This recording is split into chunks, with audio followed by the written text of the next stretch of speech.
नमस्कार, आदाब। Crime petrol Dastak में आप सभी का एक बार फिर से स्वागत है। मुंबई के बोरीवली इलाके का एक real estate developer Rajesh Ganatra गायब हो गया था। पेश है उस केस का दूसरा और आखिरी भाग। साल 2008 आकाश वर्मा गायब हो जाता है। साल 2010 गोविंद राजपूत उम्र 39 गायब हो जाता है। साल 2012 29 अप्रैल रात 8:30 बजे परेल में रहने वाले जगदीश गनात्रा को एक अज्ञात फोन आता है कि उसके छोटे भाई राजेश गनात्रा का मुंबई के महालक्ष्मी इलाके में एक्सीडेंट हो गया है। और हैरत की बात यह होती है कि वो फोन खुद राजेश गनात्रा के सेलफोन से किया गया होता है। जगदीश अपने सबसे छोटे भाई कमलेश के साथ साउथ मुंबई के सभी अस्पतालों में राजेश को ढूंढता है। ट्रैफिक कंट्रोल रूम से भी वो कांटेक्ट करते हैं, पर दोनों जगहों से उन्हें कोई खबर नहीं मिलती। राजेश 29 अप्रैल को दोपहर 12 बजे अपने पार्टनर नीरव दत्ता के साथ फोन पर बात करने के बाद अपने घर से निकलता है। सुनील, राजेश का बेटा, उस समय घर पर ही होता है। उसी सुबह को राजेश की मां लीलावती, पत्नी चारुलता और बेटी श्वेता एक शादी अटेंड करने वडोदरा चले जाते हैं। जगदीश, कमलेश और सुनील गनात्रा बोरीवली पुलिस स्टेशन में मिसिंग कंप्लेंट लिखवाते हैं। नीरव पुलिस को बताता है कि वो राजेश को कांदिवली हाईवे के पास एक रेस्टोरेंट में मिला था। राजेश और उसकी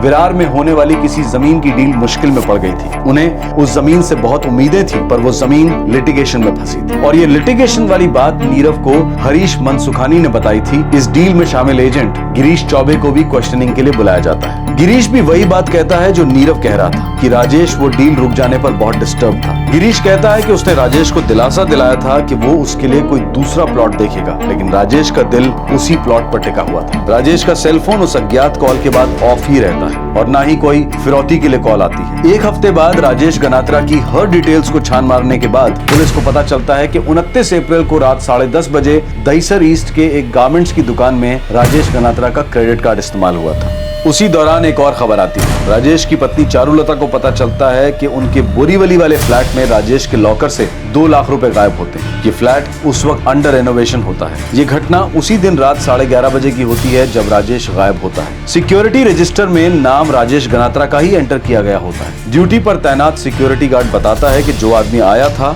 वो राजेश गनात्रा तो नहीं था, बल्कि अपने आप को रेनोवेशन का कॉन्ट्रैक्टर बताकर फ्लैट में दाखिल हुआ था। गारमेंट्स की दुकान पर भी पुलिस को ये पता चलता है कि जो आदमी राजेश के क्रेडिट कार्ड को इस्तेमाल करके कपड़े खरीद कर गया था वो दरअसल राजेश गनात्रा था ही नहीं। गारमेंट स्टोर का सेल्समैन बताता है कि 6 शर्ट्स खरीदने वाला आदमी बेहद जल्दी में था। सिक्योरिटी गार्ड के वर्णन के अनुसार उस आदमी का एक स्केच बनाया जाता है। गारमेंट सेल्समैन भी स्केच को आइडेंटिफाई करता है, पर इस सब के बावजूद केस आगे नहीं बढ़ता। कई सुरागों के बावजूद ये केस पुलिस के अनसॉल्व केसेस की फाइल में दफन होने की कगार पर होता है, जैसा कि कई मिसिंग केसेस में होता है। जैसे कि 2008 में आकाश वर्मा मिसिंग हो गया था और फिर 2010 में गोविंद राजपूत मिसिंग हो गया था। गुमशुदा राजेश के भाई जगदीश और कमलेश स्थानीय पुलिस कार्रवाई से खुश नहीं होने के कारण और इसी वजह से ये केस क्राइम ब्रांच के सुपरविजन में आ जाता है। सर, इस केस में इन्वॉल्व सभी लोगों के पिटारे इस फाइल में हैं। सारे पिटारे खोलो और सभी की एक एक डिटेल माइक्रोस्कोप के नीचे डाल दो। फर्स्ट थिंग, राजेश गनात्रा 1 महीने से मिसिंग है और अभी तक कोई फिरौती का कॉल नहीं आया, मतलब उसका किडनैप नहीं हुआ। Kidnapping is ruled out. Second possibility है वो खुद कहीं चला गया, लेकिन सवाल यह है वो खुद कहीं क्यों जाएगा, और ये बहुत बड़ा सवाल है। तीसरी पॉसिबिलिटी है कि कोई बहुत पुरानी दुश्मनी या बिल्कुल नई दुश्मनी जो अभी तक किसी की पकड़ में नहीं आई है। सर, शायद कोई प्रेशर में था, कोई ब्लैकमेल, कुछ भी हो सकता है, लेकिन जो भी है उसका कोई एक तगड़ा सुराग इस फाइल में है। कोई एक शख्स है जो झूठ बोल रहा है, जो कुछ छुपा रहा है, कुछ दबा रहा है। एक बार सही पिटारे का ढक्कन खुलेगा तो सच्चाई स्प्रिंग की तरह उछल के बाहर आएगी।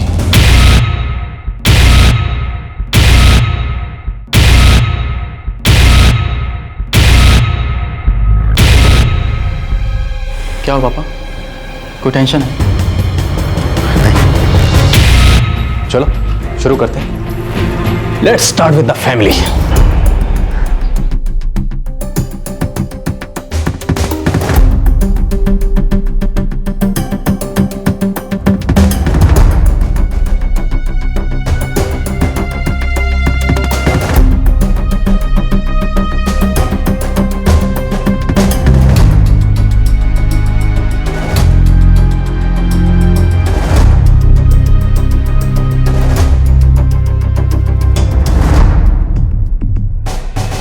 सर, सबके स्टेटमेंट्स लगभग वही हैं जो उन्होंने बोरीवली पुलिस स्टेशन में दिए थे। लेकिन इनमें से कोई है जो झूठ बोल रहा है, कोई है जो इसकी सच्चाई छुपा रहा है, या ये भी हो सकता है कि वो आदमी इनमें से कोई नहीं है बल्कि वो कोई और ही है। मतलब ये कुछ अलग ही केस है। सर हो सकता है इसका मालिक खुद राजेश गनात्रा हो, वो खुद गायब हुआ हो। लेकिन कोई अपने आप को गायब क्यों करेगा? राजेश गनात्रा का ज्वेलरी का और रियल एस्टेट का अच्छा खासा बिजनेस था, कभी कोई घाटा नहीं हुआ और फैमिली लाइफ भी ठीक ठाक लग रही है। मैं ये खुद गायब होने वाला एंगल रूल आउट करता हूं। एक काम करते हैं, देखते हैं कि 29 अप्रैल 2012 को एग्जैक्टली क्या क्या हुआ। मन सुखानी का फोन आता है कि विरार वाली जमीन लिटिगेशन में है और सुबह 11 बजे राजेश की फैमिली यानी उसकी माँ, बेटी और उसकी बीवी वडोदरा के लिए रवाना हो जाती है। और उसके कुछ मिनटों बाद राजेश को नीरव दत्ता का फोन आता है और दोनों कांदीवली के स्पाइस कोर्ट में मिलने का प्लान बनाते हैं। 12 बजे नीरव राजेश से मिलता है और उसके बाद वहां से चला जाता है और उसी रेस्टोरेंट में ब्रोकर गिरीश चौबे राजेश से आगे मिलता है। और उसके बाद एक मिनट, राजेश के बेटे सुनील ने हमें बताया था राजेश गनात्रा जब घर से निकला था तो अपनी गाड़ी में निकला था। क्या बोरीवली पुलिस ने उस गाड़ी पे कोई फॉलोअप किया? No sir. ये इंपॉर्टेंट पॉइंट है। एक आदमी गायब होता है, सब उसके बारे में बात करते हैं, लेकिन जिस गाड़ी में वो गया था उसके बारे में कोई जिक्र नहीं कर रहा। मतलब राजेश गनात्रा की कार स्विफ्ट डिजायर अभी तक ट्रेस नहीं हुई है। सर मीटिंग के थोड़ी देर बाद गिरीश भी वहां से चला जाता है, ये समझ के कि राजेश अपने ऑफिस चला जाएगा। उसके बाद रात 8:30 बजे राजेश के भाई जगदीश को एक फोन आता है और उन्हें बताया जाता है कि उनके भाई राजेश का एक्सीडेंट हो गया है महालक्ष्मी में। और ये फोन खुद राजेश के सेल से किया जाता है। उसके बाद फोन कट जाता है या काट दिया जाता है। राजेश गनात्रा को उस दिन महालक्ष्मी में कुछ काम था? I mean, कोई मीटिंग या अपॉइंटमेंट? नो सर, अभी तक जो जानकारी मिली है उस हिसाब से राजेश का साउथ मुंबई में आना जाना बहुत कम हुआ करता था। पक्का? उसकी फैमिली ने तो यही बयान दिया पुलिस स्टेशन में। अब अगर इनमें से कोई झूठ बोल रहा है तो कह नहीं सकते।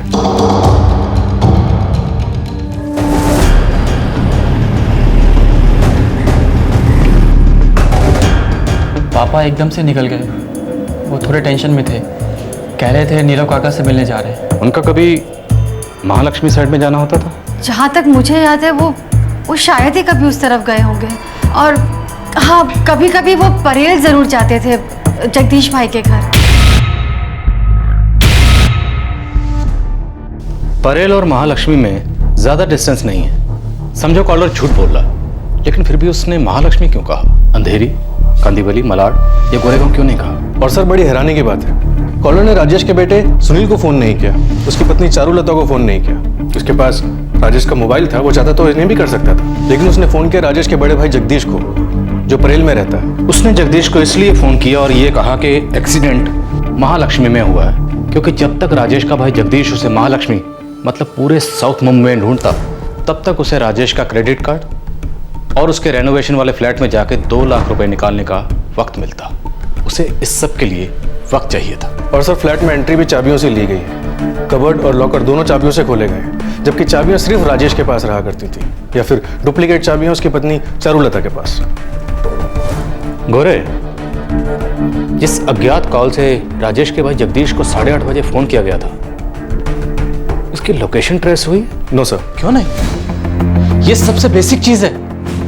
कल सुबह मुझे सबसे पहले उस कॉल की लोकेशन चाहिए। लग जाओ इमीडिएटली। सर।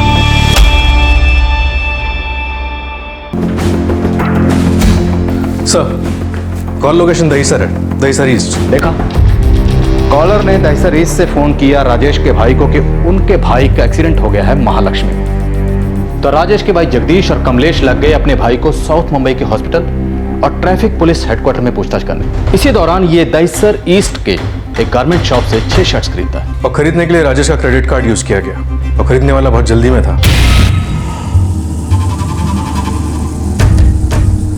उसके बाद वो राजेश के रेनोवेशन वाले फ्लैट में जाता है और वहां से 2 लाख रुपए लेके गायब हो जाता है। लेकिन सिर्फ 6 शर्ट्स, और वो भी बड़ी हड़बड़ी में। क्यों? सिंपल, कहीं भागने की तैयारी हो रही थी। बट स्टिल सिर्फ 6 शर्ट्स क्यों? सर शायद 6 शर्ट्स 6 लोगों के लिए हों। लेकिन कोई शर्ट्स क्यों बदलेगा? मतलब या तो शर्ट्स मैले हुए होंगे या शर्ट्स के ऊपर खून के धब्बे होंगे। एक काम करो, हेडक्वार्टर फोन करो और ज्वाइंट सीपी से कॉल ट्रैकिंग की परमिशन लो।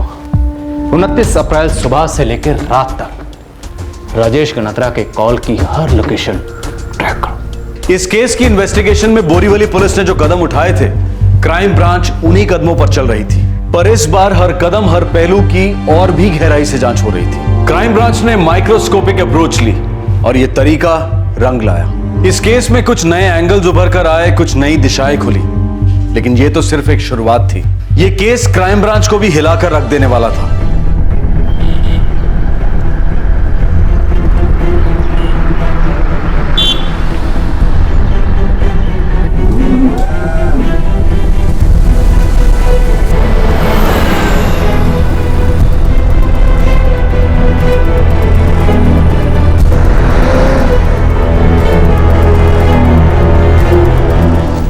सर, सेलफोन ट्रैकिंग रिकॉर्ड्स के मुताबिक राजेश 11:45 पर अपने घर से निकला था, जहां से वो स्पाइस कोर्ट रेस्टोरेंट जाता है कांदीवली हाईवे के पास, जहां उसे गिरीश और नीरव मिलते हैं। लोकेशन यहाँ पे 12 से 12:45 तक दिखा रहा है। फिर वो बोरीवली की तरफ ट्रैवल करता है और एक तबेले के पास आके रुकता है। कांदीवली हाईवे स्पाइस कोर्ट से बोरीवली तक। और उसके बाद सेलफोन बोरीवली से वेस्टर्न एक्सप्रेस हाईवे की तरफ ट्रैवल करता है। इंटरेस्टिंग। कहाँ तक? लास्ट लोकेशन गोट बंदर जंक्शन दिखा रहा है। ये दोपहर 2:30 बजे की बात है। उसके बाद सेलफोन का कोई लोकेशन नजर नहीं आ रहा। स्विच ऑफ किया होगा। आगे बोलो। सर, फिर रात को 7:45 बजे सेलफोन फिर गोट बंदर जंक्शन पे एक्टिव हो जाता है। 5 घंटे 15 मिनट स्विच ऑफ रहने के बाद फिर एक्टिव होता है। सर, उसके बाद गोट बंदर जंक्शन से सेलफोन दहीसर ईस्ट चेक नाका तक ट्रैवल करता है, जहां ठीक 8:30 बजे लास्ट कॉल किया गया था, जो कि राजेश के भाई जगदीश को था, ये बताने के लिए कि राजेश का एक्सीडेंट हुआ है महालक्ष्मी में। तो 29 अप्रैल 2012 को राजेश या राजेश का सेल फोन काफी घूमे। हमें इस सफर के हर कदम को ट्रेस करना होगा, पॉइंट टू पॉइंट। तो शुरू करते हैं बोरीवली के तबेले से।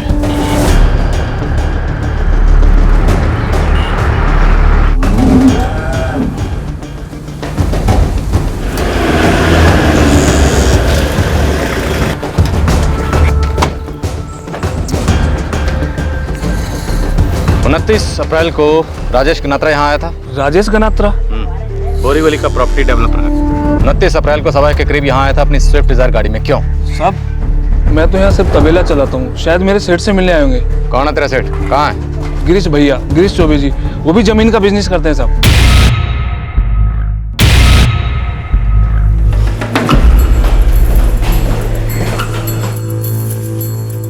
सर, राजेश भाई से मिला था मैं स्पाइस कोर्ट रेस्टोरेंट में। वहाँ से सर मैं सीधे अपने तबेले पर गया, कुछ हिसाब किताब करना था। इसके बाद सर मुझे कोई आइडिया नहीं कि राजेश भाई तबेले पर क्यों आए, कब आए, मुझे कुछ नहीं मालूम। आप उनके साथ गोटबंदर नहीं गए? अरे बोला ना सर, मैं सीधे अपने तबेले पर गया था। दरअसल सर, जब मेरी राजेश भाई से बात हुई थी तो मैंने उनसे बोला था कि विरार वाले प्लॉट की डील होना मुश्किल है, मैं आपके लिए कोई नया प्लॉट देख दूंगा। और दरअसल मैंने उनसे एक प्लॉट की बात की भी थी जो कि घोड़बंदर में, लेकिन उन्होंने साफ मना कर दिया। और मुझे नहीं लगता सर कि वो घोड़बंदर वाला प्लॉट देखने अकेले गए होंगे। मुझे सच में ये बात बिल्कुल समझ में नहीं आ रही सर। आपने राजेश के पार्टनर नीरव से उस घोड़बंदर के प्लॉट की बात की थी? नहीं सर, मैंने सिर्फ राजेश भाई से बोला था। ठीक है, आप जा सकते हैं। अगर जरूरत पड़ी तो फिर बात करेंगे। Thank you. झूठ बोल रहा हूं। जानता हूं। तुरंत इस आदमी के फोन की मूवमेंट ट्रैक करो। अगर इसके सेल की लोकेशन राजेश की सेल की लोकेशन के साथ मैच कर गई तो समझो हमें इस केस में एक बड़ा ब्रेक थ्रू मिल गया। सर, ये आदमी बहुत कम टाइम में बहुत ज़्यादा फैल गया है। इसके दूध में पानी है, मिलावट है इसके दूध में, इसलिए इतना फैल गया। मुझे इस आदमी की पूरी हिस्ट्री चाहिए। जो करना है करो, खबरी लगाओ या खुद लगाओ, लेकिन इस आदमी की पूरी हिस्ट्री मुझे चाहिए।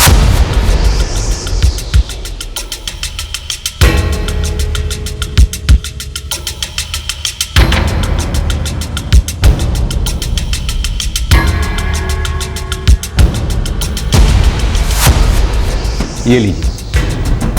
Thank you.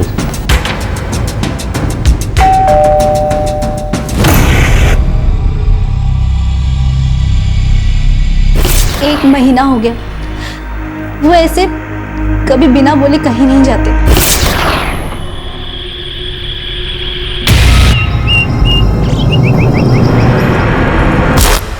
जी, मेरे पति आकाश गिरीश चौबे के लिए काम करते थे। कब से काम कर रहे थे? 2004 से 2008 तक। फिर वो गायब हो गए। गिरीश चौबे उन्हें यूपी में हमारे गांव से मुंबई लेकर आए थे। तब से आपके पति कोई खबर नहीं आई, कुछ भी नहीं? जी नहीं सर, पुलिस हर बार कहती कि कोई सुराग नहीं मिला। 2 साल तक पुलिस स्टेशन के चक्कर काटती रही। फिर अपने बच्चों को भी देखना था, इसके लिए कामकाज शुरू कर दिया। सर, कुछ पता चला क्या? अभी तक तो नहीं, पर शायद जल्दी पता चल ही जाएगा।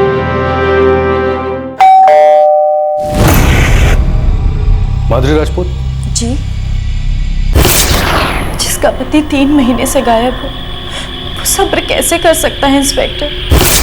और अब तो 2 साल के ऊपर हो गया है, इनकी कोई भी खबर नहीं है। पर मैं सच कहती हूँ, वो मुझे छोड़कर नहीं गए हैं। वो तो ऐसे बिल्कुल भी नहीं थे। उन्होंने तो नया फ्लैट लिया था और दिन रात मेहनत कर रहे थे उस फ्लैट का लोन चुकाने के लिए। आपके पति गोविंद राजपूत इंश्योरेंस एजेंट थे? जी हाँ। ये गिरीश चौबे से क्या कनेक्शन था उनका? कनेक्शन तो कुछ भी नहीं था सर। गिरीश उनका दोस्त था और गिरीश ने ही तो हमारे फ्लैट की डील कराई थी। वो ब्रोकर है ना। लेकिन कोई बिजनेस डीलिंग? नहीं सर, ऐसा कुछ भी नहीं था। मगर आप गिरीश के बारे में ये सब क्यों पूछ रहे हैं? आप कुछ जानते हैं क्या? मेरे पति के बारे में कोई खबर है क्या आपके पास? मैं आपके आगे हाथ जोड़ती हूँ, आप कुछ तो बोलिए। बहुत जल्द बोलेंगे माधुरी जी, 2 साल रुकी हैं, थोड़ा और सब्र कीजिए।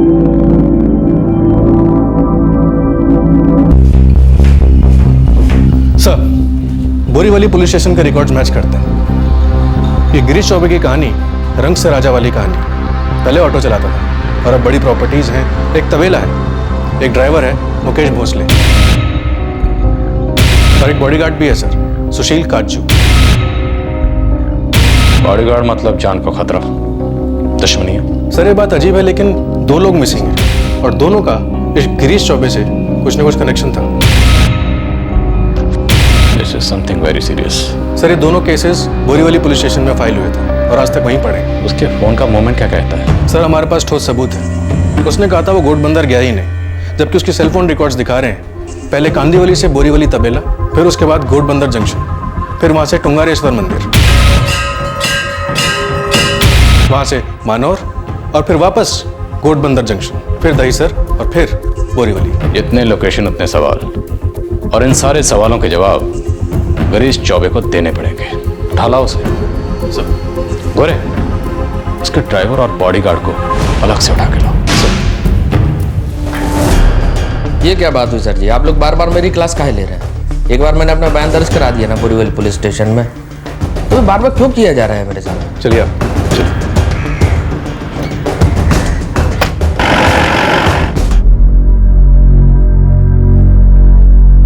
वो लोग कुछ बोल नहीं रहे हैं, लेकिन हो सकता है कि उस ब्रोकर गिरीश चौबे ने कुछ लफड़ा किया है।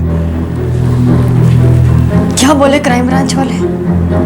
क्या राजेश गिरीश के साथ थे? डिटेल्स तो कुछ नहीं दी उन्होंने, लेकिन चारू प्लीज प्लीज तुम हिम्मत रखो।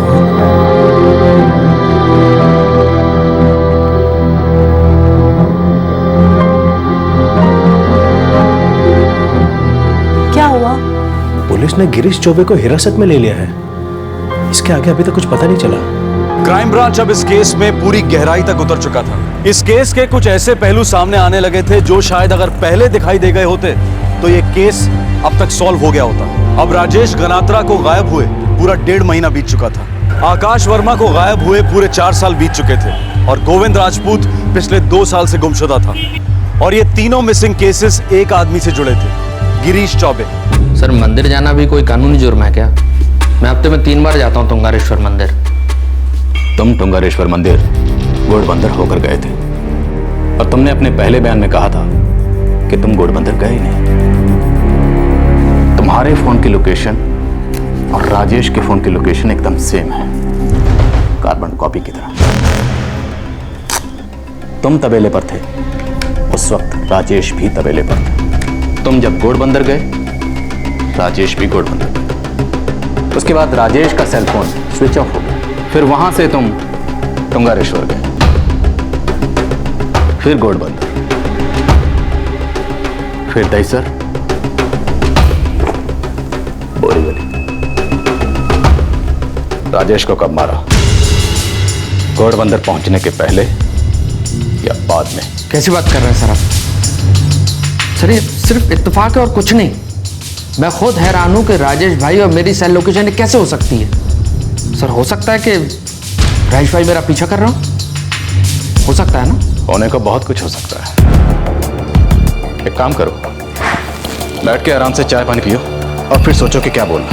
एक टिप देता हूं, if you tell the truth you don't have to remember anything. नहीं समझे?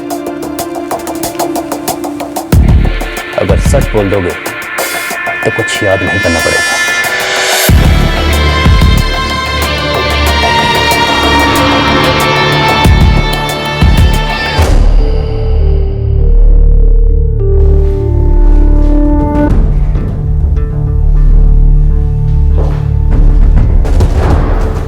हमें मालूम है तो टट्टू है, तेरा सेठ जो बोलेगा तो वही करेगा, लेकिन हमें सबूत चाहिए और उसके लिए तुझे मुंह खोलना पड़ेगा।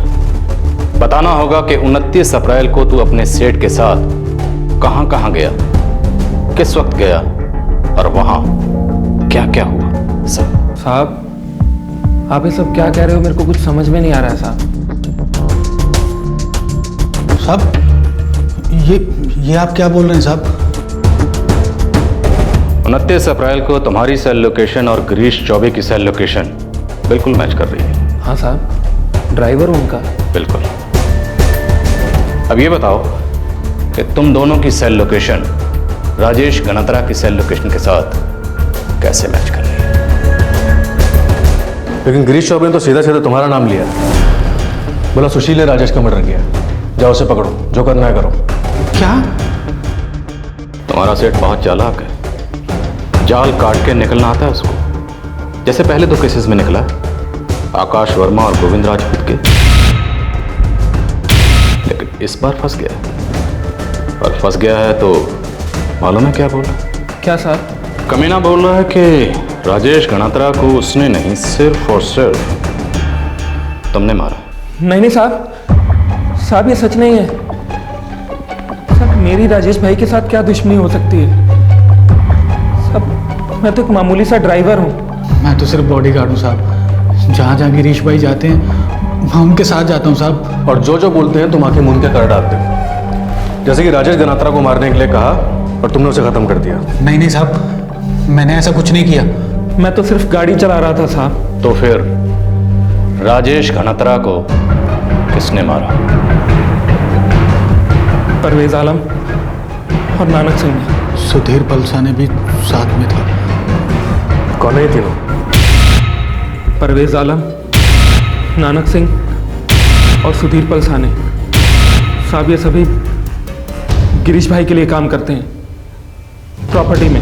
देख, तेरे पास ये आखिरी मौका है साबित करने का कि तुमने उन तीनों का साथ नहीं दिया, तो सिर्फ गाड़ी चला रहा। साहब यही सच है। मुझे पूरी सच्चाई चाहिए, हर एक डिटेल चाहिए। कब, क्यों, कहां, कैसे, सब कुछ फटाफट बोल डाल, वरना फांसी का फंदा गिरीश चौबे के गले में नहीं, तुम्हारे गले में पड़ेगा।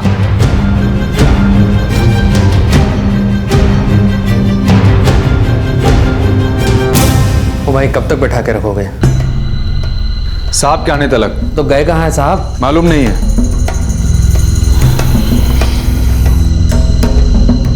उस दिन दोपहर में हम लोग निकले,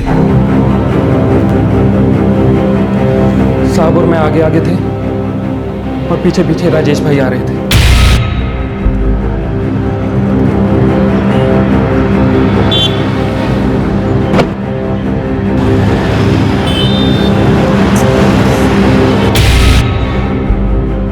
हम लोग गिरीश भाई के तबेले पे पहुंचे। वहाँ उन दोनों के बीच में कुछ बातचीत हुई। फिर राजेश साहब ने अपनी गाड़ी तबेले पे छोड़ दी और हमारे साथ हमारी गाड़ी में आ गए।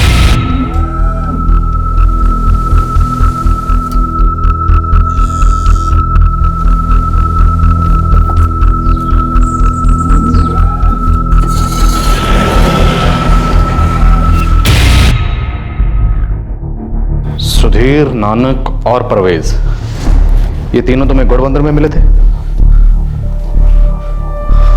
हाँ साहब, वहीं मिले थे।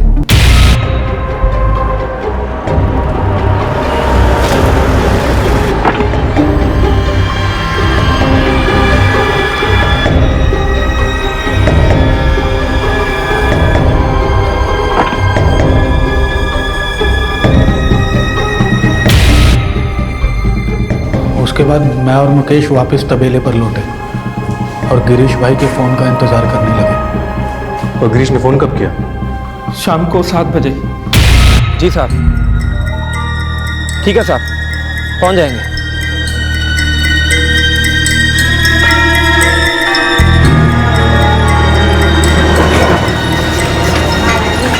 साहब ने बोला राजेश साहब की गाड़ी स्विफ्ट डिजायर दहीसर चेक नाके पे ले आओ।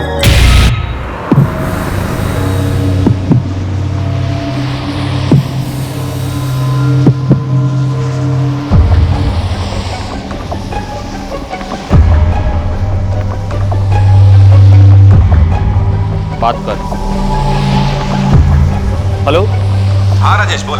जगदीश गनात्रा? कौन बोल रहा है? जी, आपके भाई राजेश गनात्रा का एक्सीडेंट हो गया है। क्या? कहाँ? महालक्ष्मी में। आप कौन बोल रहे हैं? जी, मैं सड़क से गुजर रहा था जब आपके भाई का एक्सीडेंट हुआ। उन्होंने मुझे फ़ोन दिया और कहा कि मेरे भाई जगदीश गनात्रा को इन्फॉर्म कर दो। राजेश कहाँ है? कैसा है वो? बैटरी बहुत लो है, मैं फ़ोन रखता हूँ।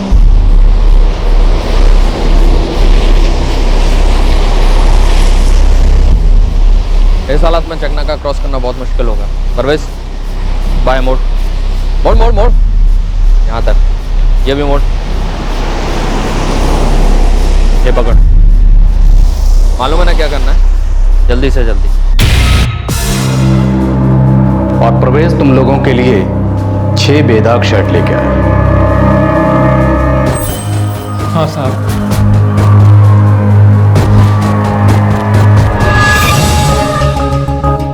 सर कब तक बैठा के रखोगे? मेरी 4 मीटिंग अटकी पड़ी, क्लाइंट लोग वेट कर रहे हैं। कहाँ वेट कर रहे हैं गिरीश चौबे? तंगारेश्वर मंदिर, गढ़बंदर रोड, या तुम्हारे तबेले पर? क्या मतलब सर, मैं कुछ समझा नहीं।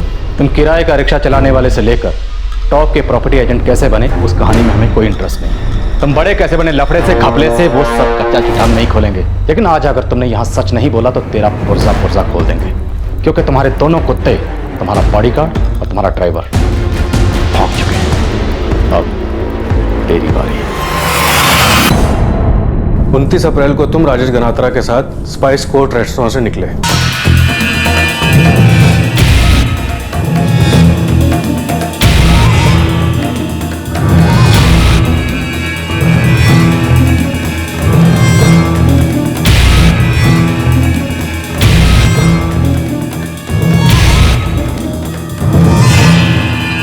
गिरीश चौबे, एक बात बताऊं, आज तक जितने मुलजिम मेरे सामने आए हैं उन पर थप्पड़, मुक्का, लात या इलेक्ट्रिक शॉक नहीं आजमाया मैं।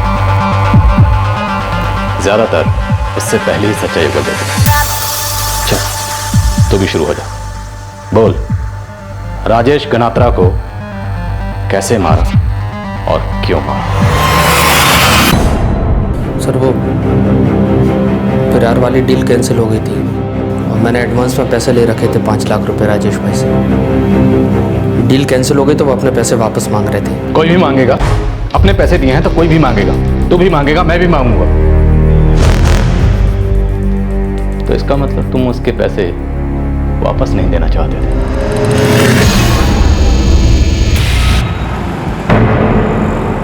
गिरीश, ये तुझे नहीं पता था इसके बारे में? अगर पता होता तो वो जमीन दिखाता ही क्यों मैं आपको?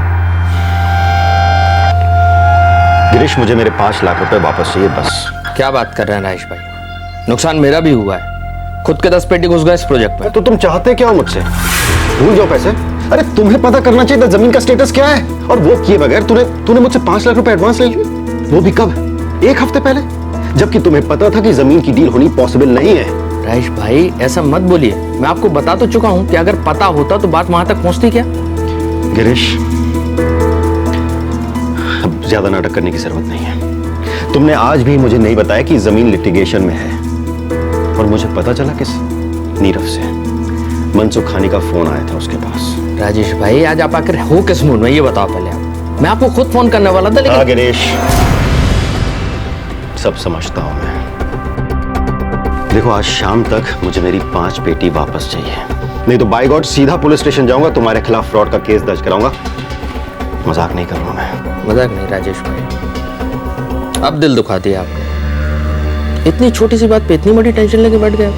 अच्छा चलिए उठिए, मैं आपको एक ऐसा प्लॉट दिखाता हूँ जिसको देखकर आपकी तबीयत खुश हो जाएगी। विरार वाला पानी मांगेगा, उसके सामने पानी, एकदम डबल साइज, पेपर एकदम नीट, साफ, क्लियर।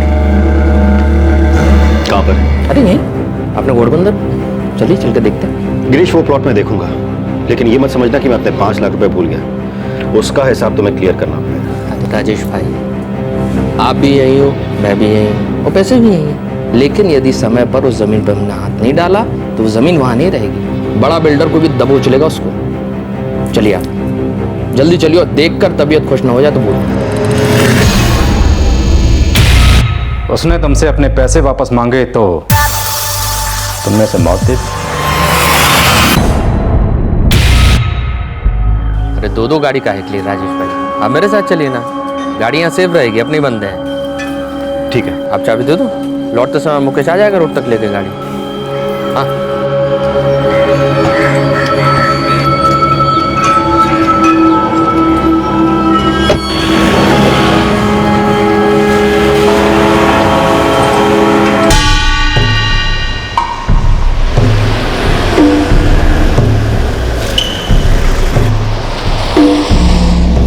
सलाम गिरीश भाई।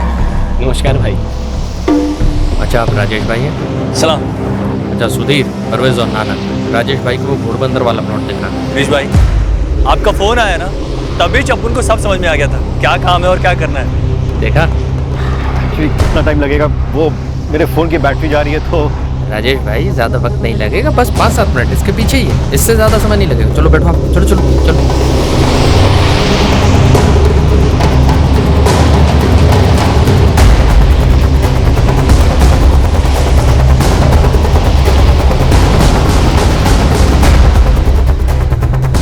यार 5-7 मिनट तो कब के बीत चुके हैं। कहाँ पर है जमीन? बस राजेश भाई 2 मिनट और लगेगा, पहुंचे जा रहे हैं। वहाँ पर घोड़बंदर तो कब का पीछे छूट गया है। ये तो हम विरार की तरफ जा रहे हैं। अरे राजेश भाई, दरअसल वो भिवंडी रोड है ना, जैसे ही उसको टच करेंगे सामने अपनी जमीन देखेंगे। गिरीश लल्लू समझ रखा है क्या मुझे? कहाँ घोड़बंदर रोड, कहाँ भिवंडी रोड? अरे राजेश भाई, आज आपका वाकई शॉर्ट सर्किट है। मैं दरअसल सोच रहा हूँ कि तुंगारेश्वर मंदिर में दर्शन कर लें। दर्शन इसलिए कि अपनी जमीन की डील बिल्कुल मक्खन माफिक हो।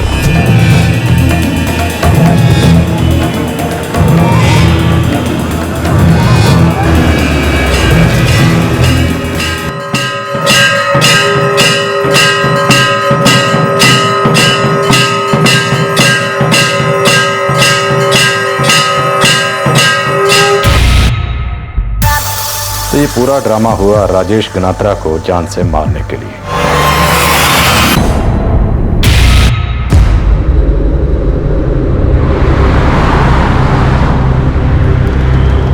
गिरीश, ये तुम मुझे कहाँ लेकर आए हो? ये तो मनोज स्टार्ट हो गया है। शॉर्टकट है राजेश भाई। गिरीश, साफ साफ बताओ क्या प्लान है तुम्हारा? क्यों घुमा रहे हो मुझे? देखो मुझे कुछ ठीक नहीं लग रहा है। हम लोग घर चलते हैं, प्लॉट किसी और दिन देख लेंगे। हाँ नानक, गाड़ी घुमाओ। गाड़ी तो अब नहीं घूमेगी राजेश भाई। मतलब? क्योंकि अब मेरा दिमाग घूम गया है। क्या बकवास कर रहे हो गिरीश? अबे चुप! बकवास तूने की है मुझे पुलिस की धमकी देकर। जानता है मैं कौन हूं? जानता है? बिद्दी से 5 लाख रुपए, 5 लाख रुपए के लिए तूने मुझे पुलिस की धमकी दी।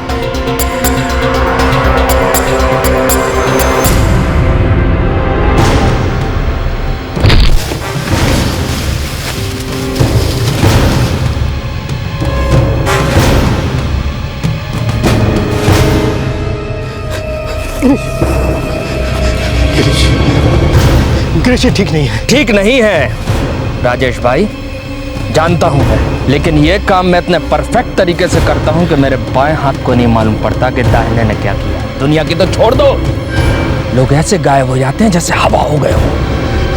ये तो क्या कह रहे हो गिरीश? एक आकाश वर्मा था, ठीक तुम्हारी तरह न दोनों ने मुझ पर हावी होने की कोशिश की। मुझ पर, गिरीश चौबे पर। आज सालों से दोनों पुलिस की मिसिंग फाइलों में गुम है। आज एक और मिसिंग फाइल बनेगी राजेश गनात्रा की।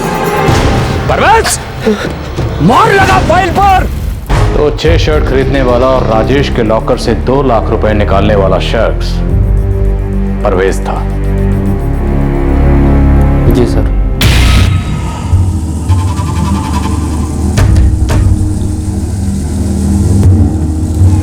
आकाश वर्मा और गोविंद राजपूत को क्यों मारा? आकाश कमीना था साहब, बेकार बैठा था अपने गांव में, तरस खाकर लेकर आया मैं उसको इधर पर। मेरी थाली में थूक दिया, मेरा नाम लेकर मेरे पीठ पीछे अपना धंधा शुरू करना चाहता था, बहुत ऊपर उड़ना चाहता था सर, पर काट दी उसके मैंने, और उसको भी। गोविंद राजपूत सर वो जिस कंपनी में काम करता था वहां से मैंने लोन लिया था। जहाँ से तुम एक बार पैसे ले लेते उसे वापस करने की आदत तो तुम्हें है नहीं। सर वो बहुत दिमाग खा रहा था मेरा, हर दिन एक ही बात। राजेश गनात्रा की गाड़ी कहाँ है? Swift Dzire. सर वो गुजरात में भेज दी मैंने गाड़ी। तुम्हारे तीनों आदमी नानक, सुधीर और परवेज इस वक्त कहाँ मिले?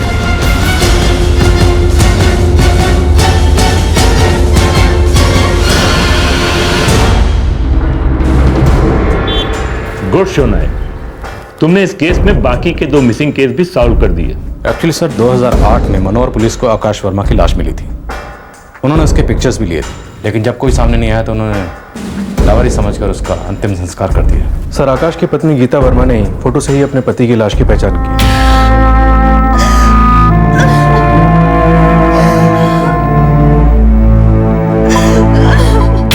सर गोविंद राजपूत की बॉडी पूरी तरह से जला दी गई थी, उसका कुछ नहीं मिला।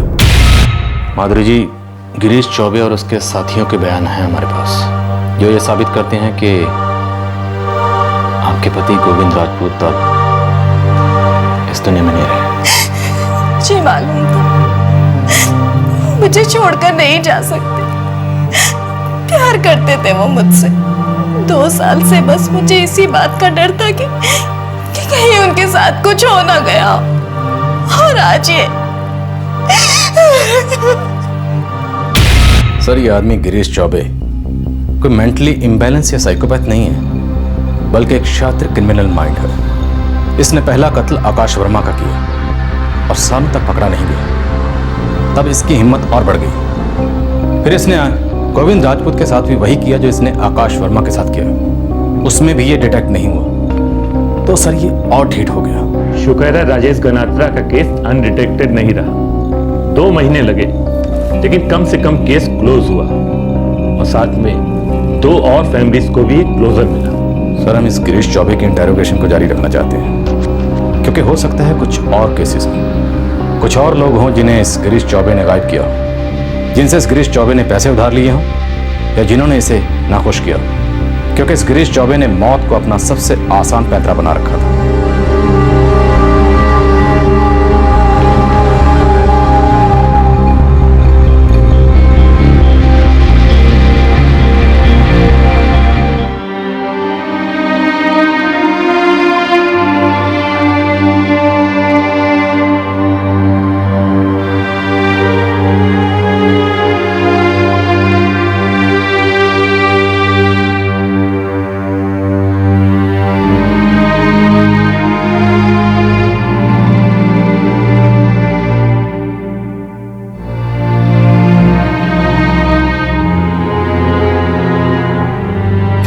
नमस्कार, आदाब। आज क्राइम पेट्रोल दस्तक सीजन 4 अपने 200 एपिसोड पूरे कर रहा है। हमने हमेशा कोशिश की है कि हम अपने इस कार्यक्रम का एक अच्छा स्टैंडर्ड मेंटेन करें। आपका भरपूर प्यार हमें इस प्रोग्राम को और बेहतर बनाने के लिए प्रेरित करता रहा है। आपके प्रोत्साहन ने हमारी महत्वाकांक्षाओं को पंख दिए हैं। हम प्रार्थना करते हैं कि आपका और हमारा साथ इसी तरह से बना रहे। दुआ करते हैं कि हम पूरी सच्चाई और ईमानदारी से आपके सामने केसेस पेश करते रहें, और हर एपिसोड से हमें और आपको कुछ नया सीखने को मिले, ताकि हम एक बेहतर और सतर्क नागरिक बन सकें।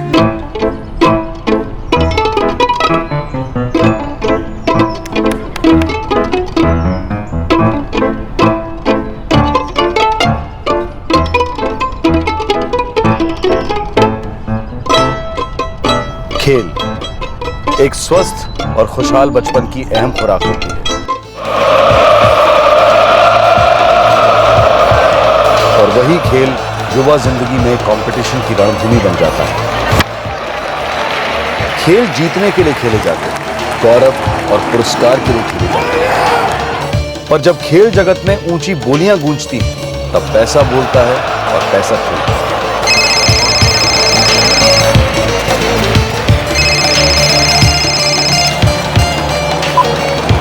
बोल। मैं सर इन्फॉर्मेशन सही है ना? 101% है। सेकेंड हाफ में 3 गोल करेगी। चाहिए तो बोल देता हूँ कौन कौन स्कोर करेगा। जास्त विचार करो टाइम ना घाल पैसे घाल। चल ठीक है।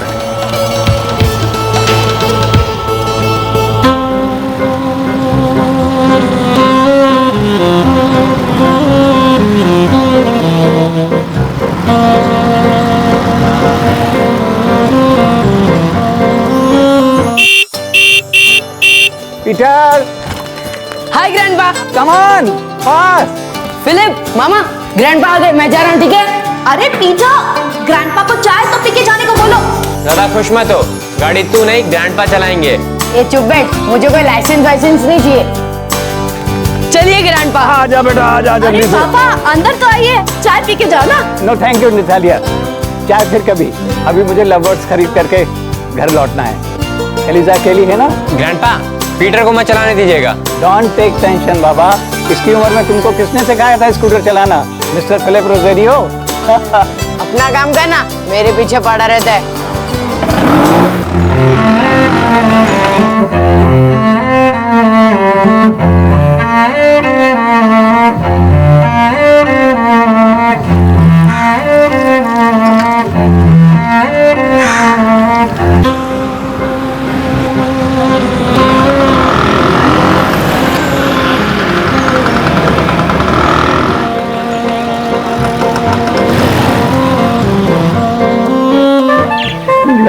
Lovely.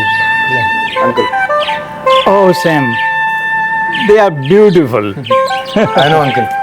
मैं इनसे बहुत प्यार करता हूँ, लेकिन अब संभाल नहीं सकता। Actually mom dad full day काम पे रहते हैं और ग्रैनी की डेथ के बाद इम्पॉसिबल हो गया है। मैं इनको बहुत प्यार भी करूंगा और इनकी पूरी देखभाल भी करूंगा।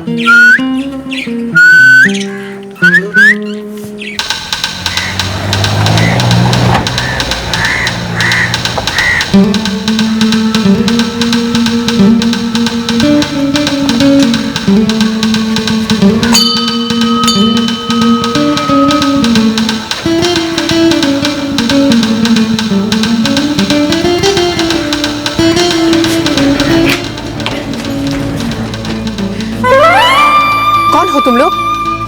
क्या चाहिए?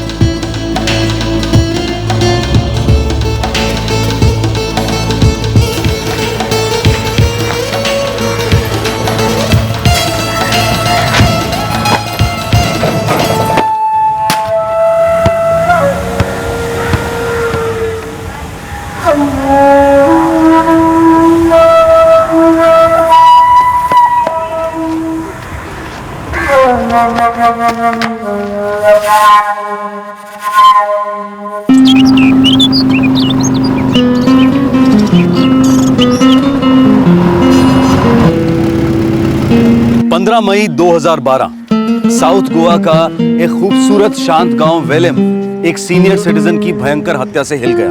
जब यह हादसा हुआ तब एलिजा रोजेरियो अपने घर पर अकेली थी। उनके पति जेकब रोजेरियो पास के चिंचिनम गांव में लव बर्ड्स खरीदने गए थे अपने पोते पीटर को साथ लेकर। लेकिन उन्होंने कभी सपने में भी नहीं सोचा होगा कि जब वो घर पहुंचेंगे तो उनका अपना प्यार का घोंसला उजड़ चुका होगा। पर लव बर्ड्स की मीठी चहक की तरह क्या इस हत्या के पहले कोई दस्तक सुनाई दी थी?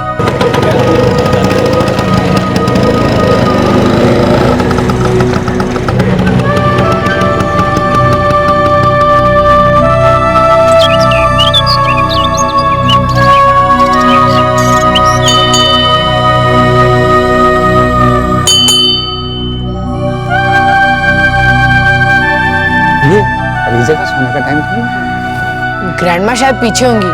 चलो देखते हैं।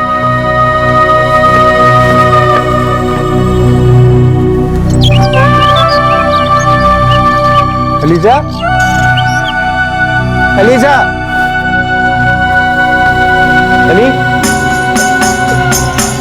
एलिजा,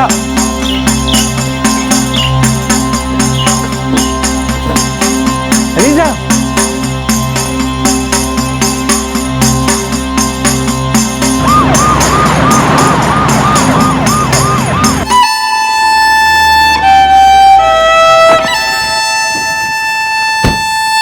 हमको तो पता ही नहीं था, हमको तो जेम्स ने बताया।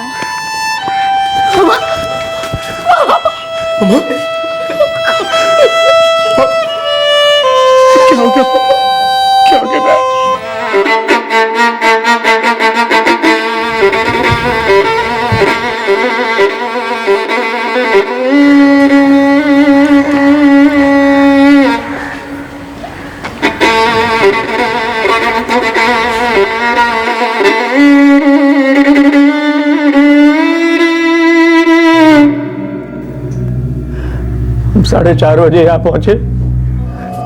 सामने का दरवाजा अंदर से बंद था। हमें लगा ग्रैनी बैकयार्ड में होंगी, पर वो वहां नहीं थी।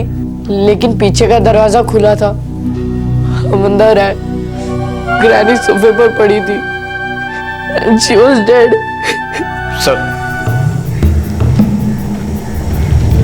सर चोरी का कोई निशान नहीं है। घर में किसी भी चीज को टच नहीं किया गया है। ये तो कह रहे थे सामने का दरवाजा बंद। सर अंदर एक कबर्ड है, उसमें और बाकी घर में काफी सारी कीमती चीजें हैं। पैसे वाले लोग हैं। शायद ऐसी कोई चीज चोरी हुई हो जो हमें दिखाई नहीं दे रहा है। ये लोग सिर्फ एक बूढ़ी औरत को मारने आएंगे ना।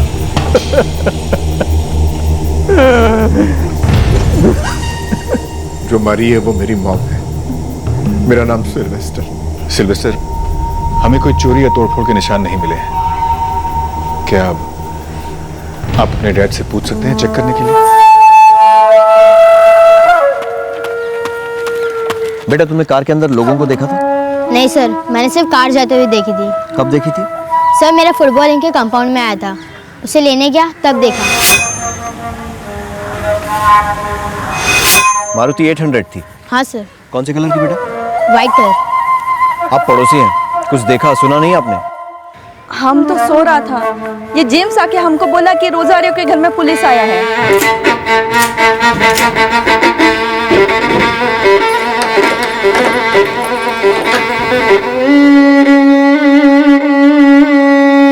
लॉकर? सब कुछ चला गया। Everything is gone. इस लॉकर में क्या था मिस्टर रोजारियो? 3 लाख कैश और 6-6.5 लाख का ज्वेलरी। लॉकर की चाबी हमेशा उस की रैक में ही रखते थे? हाँ, हमारे घर में सब चीज अपनी जगह पर ही होती है।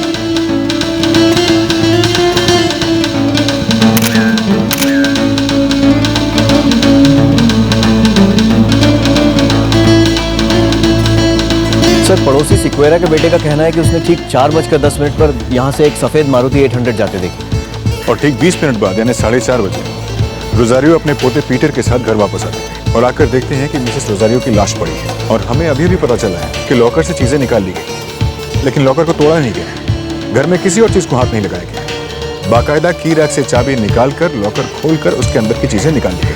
सिर्फ मर्डर का केस नहीं लगता सर। रोजारियो अपने पोते पीटर के साथ चिंचिन गया था ना सर, लव बर्ड्स खरीदने। I think it's a properly planned attack.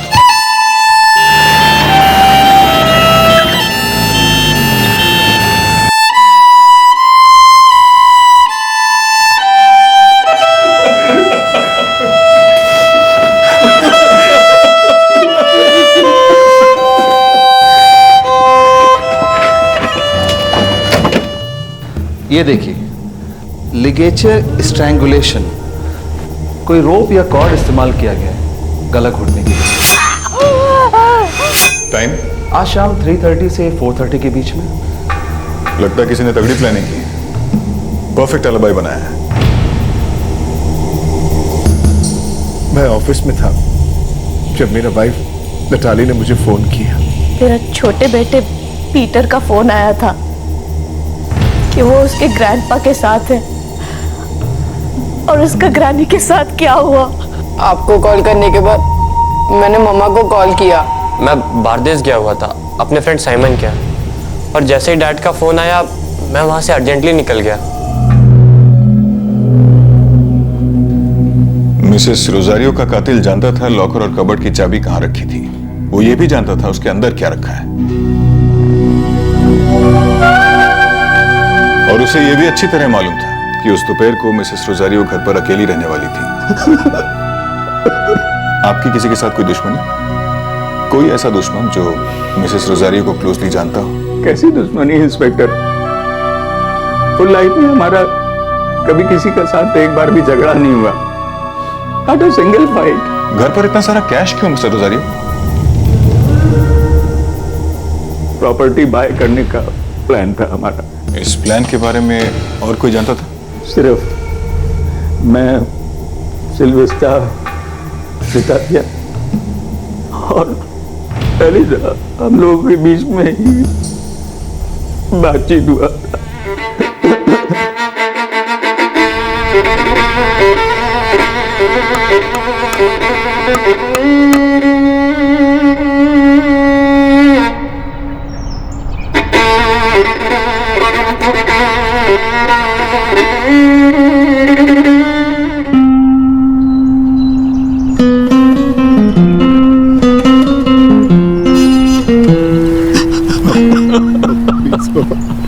Please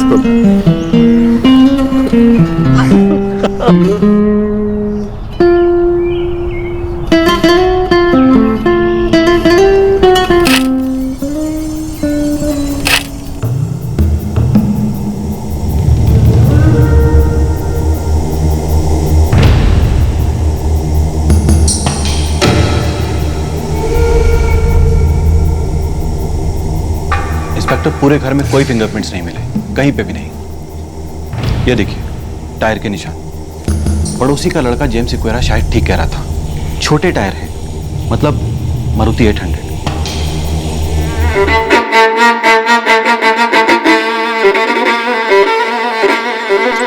yes sir, uncle Jacob भी आए थे पीटर के साथ। लव बर्ड से बहुत प्यार करते हैं। हाँ सर, अंकल जैकब को लव बर्ड्स ही सबसे ज़्यादा पसंद है। मैं पीटर और फिलिप को बहुत अच्छे से जानता हूँ, उनके ग्रैंडपा अंकल जैकब को भी। ऐसे ही आए थे या फोन करके आए थे? मैंने ही फिलिप और पीटर को कहा था कि मैं अपने लव बर्ड सेल करना चाहता हूँ। आई थॉट शायद उनके ग्रैंडपा खरीदने में इंटरेस्टेड हों। फिर उन्होंने मुझसे कहा था कि वो किसी दिन बर्ड्स देखने आ जाएंगे।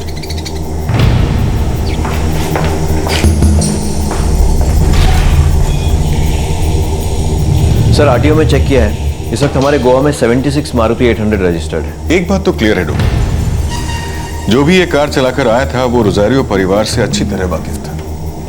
उसे मालूम था कितने बजे उनके घर जाना है, क्या करना है, कहां ढूंढना है। वो ये भी जानता था लॉकर और कबर्ड की चाबियां कहां रखी हैं और उसके अंदर क्या है।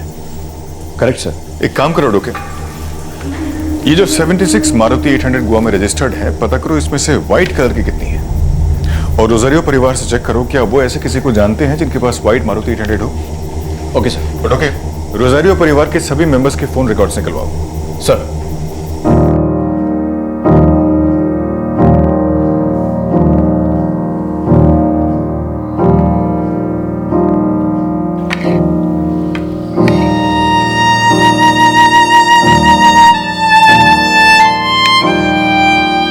डैड, अब कुछ दिनों के लिए हमारे साथ रहने के लिए आ जाइए। यहाँ अकेले बहुत टफ होगा। नहीं, मैं कहीं नहीं जाऊंगा। मुझे लगता है तेरी माम अभी भी यहीं रहती है। मैं अपनी अलीजा को अकेला छोड़ के कहीं नहीं जाऊंगा। मैं उस आफ्टरनून इन्हें लेने क्यों गया था? Why? Oh God, why? आप अपने आप को ब्लेम मत करिए, वरना आप और डिप्रेस हो जाएंगे। Please grandpa.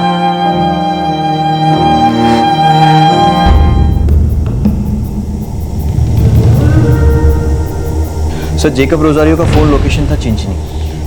पीटर का भी वही था, सेम, जहां वो दोनों लव बर्ड्स खरीदने गए। Oh Sam, they are beautiful. Sylvester अपने ऑफिस में था मडगांव में, एक प्राइवेट फर्म में अकाउंट्स मैनेजर। नैटली अपने घर पर थी, रावन फोन मडगांव में, और बड़ा बेटा फिलिप बारदेज में था अपने दोस्त साइमन गोंजाल्वेस के घर पर।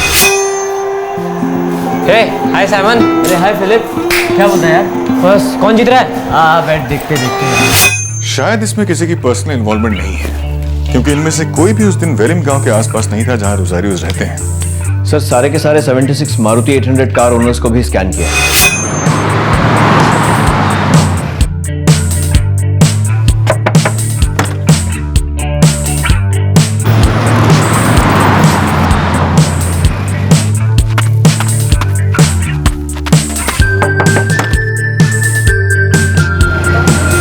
सर, 76 मारुति 800 में से 15 कारें सफेद हैं, पर इनमें से किसी का भी रोजारियो फैमिली से कोई कनेक्शन नहीं है। मैंने फोन कॉल्स, फोन रिकॉर्ड्स, हर किस्म के रिकॉर्ड्स चेक करवाए, but no connection at all. इन 15 मारुति 800 में से रोजारियोस के गांव वेलिम के आसपास कितने हैं? सर, 4। चारों को बुलाओ। 15 में 2012। जी हाँ, 15 में 2012। मैं बाम्बोली में जा रहा था बहुत जरूरी काम से। मुझे यहाँ क्यों बुलाया गया? 15 मई 2012 दोपहर के 3-3:30 बजे आप और आपकी सफेद मारुति 800 कहां थे मिस्टर परेरा? 3:30 बजे मुझे लगता है मैं उस वक्त पणजी जा रहा था।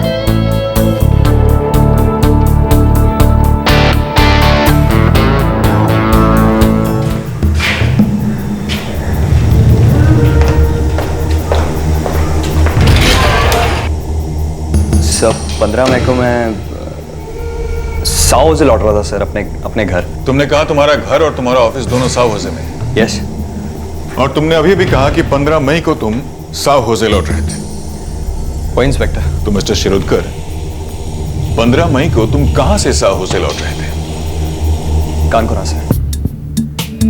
सर जिसने भी ये किया है उसने अपने लिए एक परफेक्ट एलिबी, एकदम पक्का डिफेंस बनाया है ताकि उस पर शक जा ही ना सके। कहीं हम गलत पहाड़ तो नहीं चढ़ रहे? हो सकता है ये एक सिंपल चोरी का केस हो जिसमें शायद मर्डर भी हो गया। और ये जो इनसाइड जॉब के बारे में हम सोच रहे हैं, कहीं ये थियरी भी गलत तो नहीं है?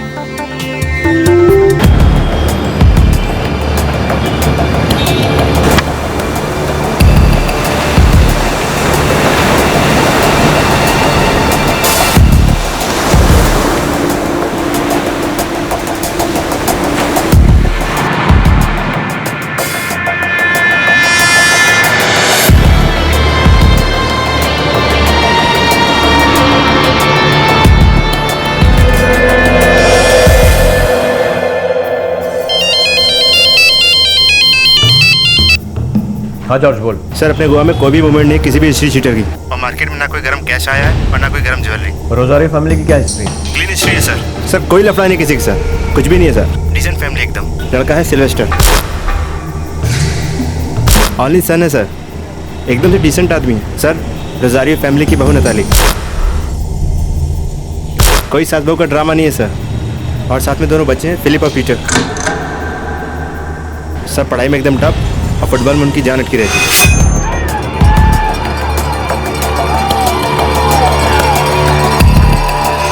हाँ सर सिल्वेस्टर एकदम स्ट्रिक्ट डैडी है सर। दोनों लड़कों को लगाम देकर रखा हुआ है। सैमुअल और सिमोन से जुड़ी कोई खबर? नहीं सर उसकी कोई खबर नहीं सर। ठीक है जॉर्ज, आंखें और कान खुले रखना।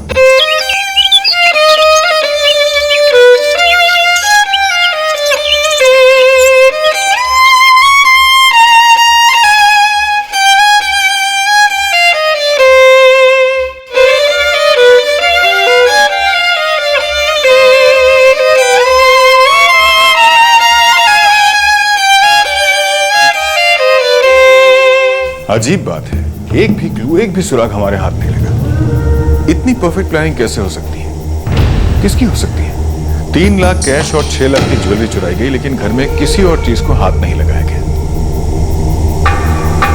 डोके, हमें कैसे पता चला कि एग्जैक्टली 3 लाख कैश और 6 लाख की ज्वेलरी चोरी हुई है? सिल्वेस्टर, हमें कोई चोरी या तोड़फोड़ के निशान नहीं मिले। सब कुछ चला गया। इस लॉकर में क्या था मिस्टर रोजारियो? 3 लाख कैश और 6-6.5 लाख का ज्वेलरी। क्या ये हो सकता है कि लॉकर में कभी कुछ था ही नहीं? मतलब सर? मतलब हो सकता है ये सिर्फ एक मर्डर केस हो और कुछ नहीं।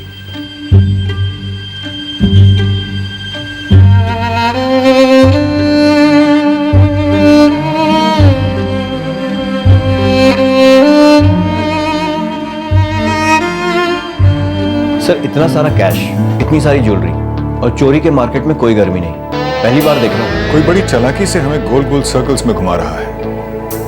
हम एप्पल को ऑरेंज समझ रहे हैं और बास को लव बर्ड समझ रहे हैं। किसी भी शहर, गांव या कस्बे में एक सीनियर सिटीजन पर कातिलाना हमला उस इलाके को झकझोर कर रख देता है, उस इलाके के सेफ्टी फैक्टर पर सवालिया निशान लगा देता है।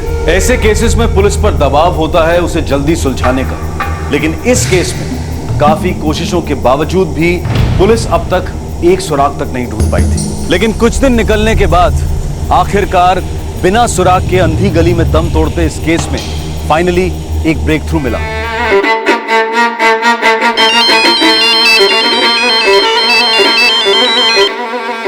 हाँ जॉर्ज बोल। सर पंजे में कोई ज्वेलरी का सेल हुआ है सर, एकदम गर्म ज्वेलरी है सर। दुकान का नाम बोल।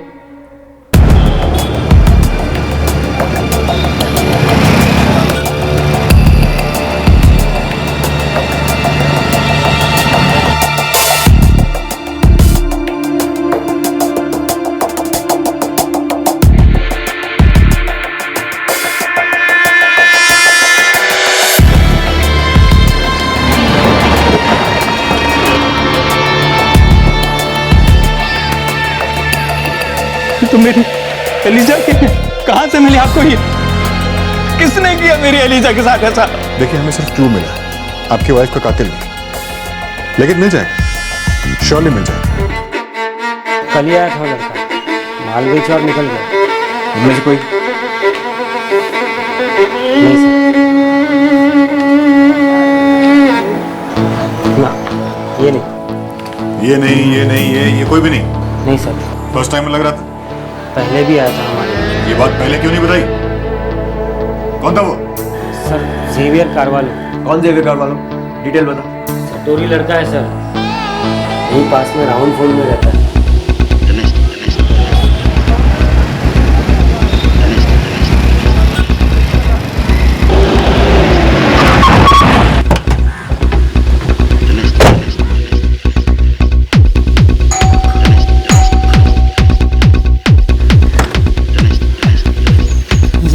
जेवियर करवालो कौन है?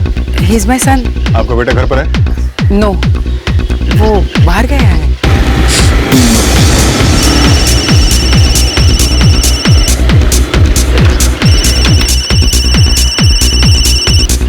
क्या मॉम? बेटा तुम कहाँ हो?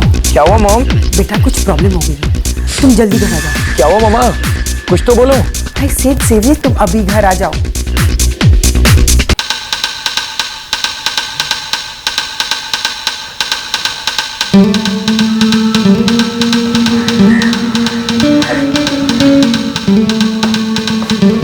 सर वो शायद अभी घर नहीं आया, लेकिन उसका नंबर ट्रैकिंग पर है और अभी अभी जेवियर ने एक और नंबर डायल किया है 44578678। वो नंबर भी ट्रैकिंग पर है। मिसेस करवालो, आपका सन जेवियर सीरियस प्रॉब्लम है, अच्छा होगा वो हमारे हाथ लग जाए। मैं आपके घर के बाहर कांस्टेबल छोड़ के जा रहा हूँ, लेकिन जेवियर को इस बारे में कोई खबर नहीं होनी चाहिए। Yes inspector.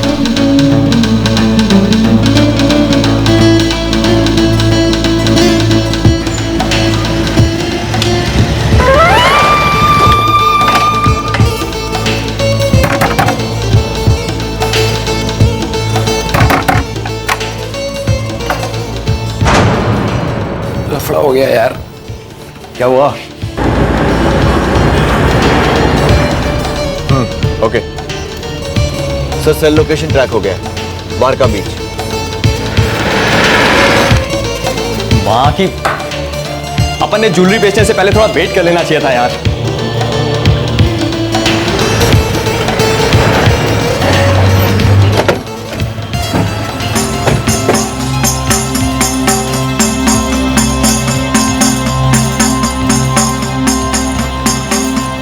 मम्मा की आवाज से मैंने पकड़ लिया था कि मेरे घर आए हुए हैं। मैं और कहीं नहीं जा सकता था, इसलिए तुम्हारे पास आया राजेश। अभी मैं क्या करूं? बोल बोल बाबा बोल।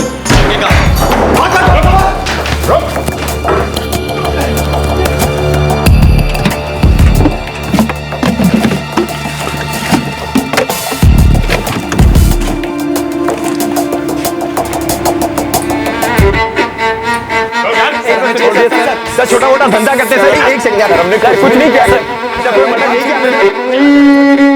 राजेश शिरोडकर एक सफेद मारुति 800 का ओनर था, जिसे पुलिस ने पहले क्वेश्चनिंग के लिए बुलवाया था। लेकिन उस वक्त राजेश ने पुलिस को चकमा दे दिया था, पर इस बार बच निकलने का कोई चांस नहीं था और ना ही अपने जुर्म को छुपाने का।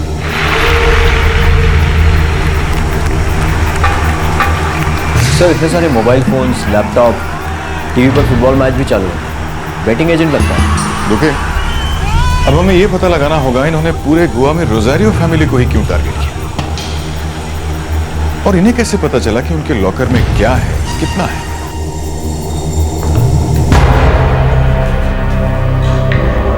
तू बेटिंग एजेंट है? हाँ सर। और ये जेवियर तेरा पार्टनर? सर मैंने सिर्फ अपनी मारुति पी थी सर 15 मई को, मेरा मर्डर से कोई लेना देना नहीं है सर। तो मिसेस रोजारियो को तूने मारा? मैं तो वहां था भी नहीं, मैंने बस ज्वेलरी बेची सर। तूने नहीं मारा? तूने नहीं मारा तो फिर किसने मारा? मिसेस रोजारियो का गला घोंटकर उनका मर्डर किसने किया?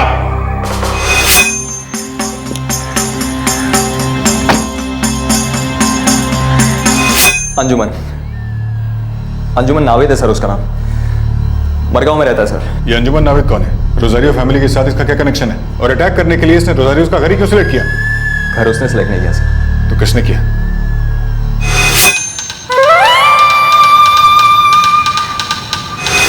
फिलिप रोजारियो, एलिजाबेथ रोजारियो का अपना पोता? Yes sir.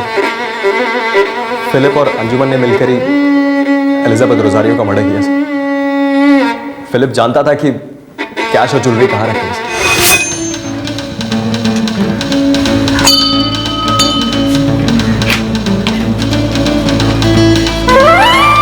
कौन हो तुम लोग?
पीटर कल चलेंगे, आज मैं बहुत टायर्ड फील कर रहा हूँ। लेकिन ग्रैंडपा सैमुअल कह रहा था कि वो लव बर्ड्स एक और दिन नहीं रखेगा, किसी और को बेच देगा। उसको एक दिन और होल्ड करने के लिए बोलो ना सर।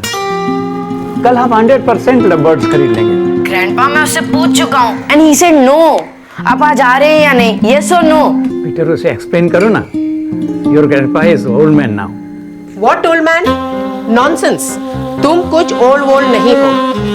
और अपनी यंग वाइफ के लिए तुम क्या लव बर्ड्स नहीं लेकर आओगे? गो चेकअप, गो गो गो। वो लव बर्ड्स मुझे आज ही चाहिए। दे आर सो ब्यूटीफुल है ना रे? Like you. ओके पीटर मैं अभी लेकर के आता हूँ, फिर हम साथ में बैठ करके चाय पियेंगे। Yes sir. और आज मैं तुम्हें एक नई धुन सुनाऊंगा, तुम्हारे लिए बनाई है। Okay bye. फिलिप, ग्रैंडपा आ रहे हैं। Good job. मैं तुम दोनों के यहाँ से निकलने के बाद ही यहाँ से निकलूंगा, ठीक है?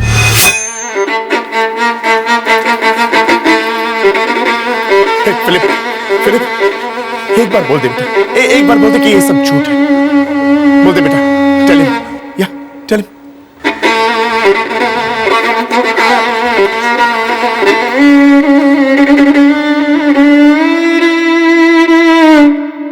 ये सब करने का ख्याल कैसे आया? सर, घर पर आराम कर रहा था, अब जिंदगी भर जेल में आराम करेगा। चलो तो। इस उम्र में इतना शार्प क्रिमिनल माइंड, ये बहुत डरावनी बात है। तुम लोगों ने ऐसा किया क्यों? अपनी ग्रैनी को मार डाला क्यों?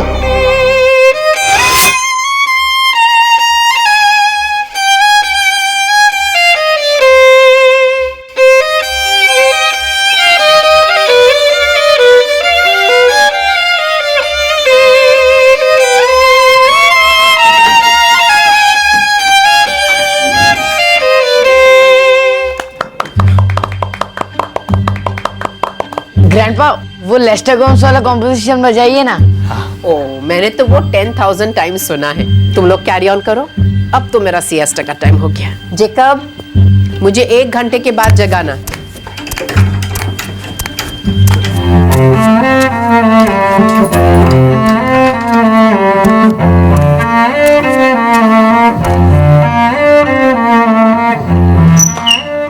ग्राना, are you sleeping? Not sleeping रे, छोटा सा नैप, बस 1 आवर। ओके। अरे you go and enjoy first. एक बात बोलूं ग्राना, जब ग्रैंडपा वायलिन प्ले करते हैं तो कितना ब्यूटीफुल लगता है ना? मैं तुम्हें एक सीक्रेट बताऊं? मुझे लव है ना तुम्हारे ग्रैंडपा से नहीं है, उनकी वायलिन से है। कितना अच्छा बजाते हैं। ओके, मैं चलता हूँ। मैं I will close the door, आपको डिस्टर्ब नहीं होगा। अरे नो नो, डोर क्लोज मत करना। अगर मैं म्यूजिक नहीं सुनूंगी ना तो मैं सो नहीं पाऊंगी। Keep the door open and okay? Okay okay.